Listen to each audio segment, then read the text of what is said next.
We're in the National Museum of Western Arts in Japan, and this artwork immediately catches your eyes.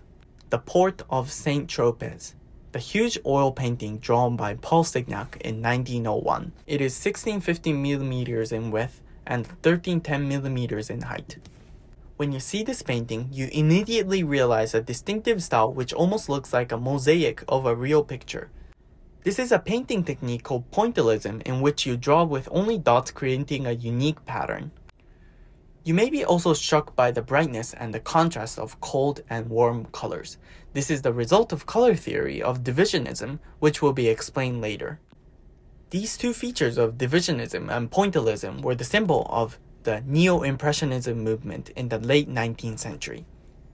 As the name suggests, Neo-Impressionism diverged from a previous movement, Impressionism, which is characterized by an accurate depiction of light and small brushstrokes.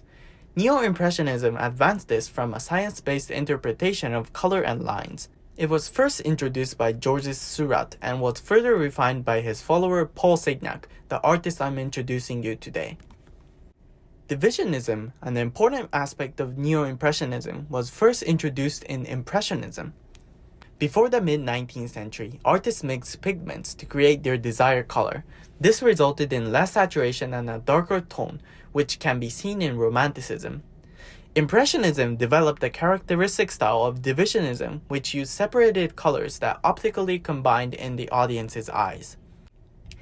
In the painting, we can see that the part which looks like purple from a distant view is actually a separate color of blue and red. This optical illusion is called additive mixing. The extreme case of divisionism is the monitor, which only uses red, green, and blue to display images.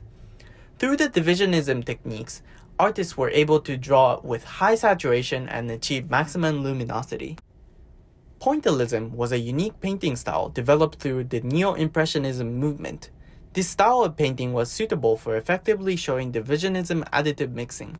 Compared to how Impressionism painters used divisionism more intuitively, limiting the brushstrokes to dots, artists of Neo-Impressionism needed to carefully choose colors.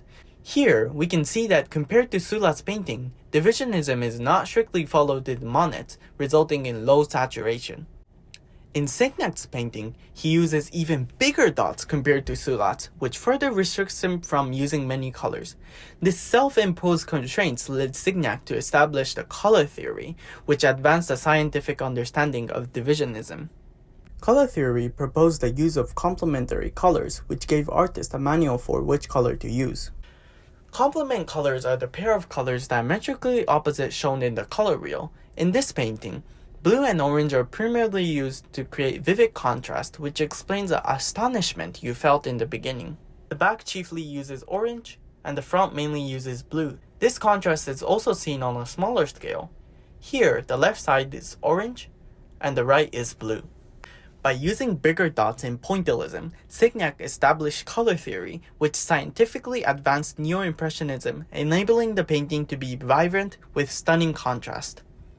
However, through the advancement of Neo-Impressionism, it focused on contrast and gradually lost its realistic color.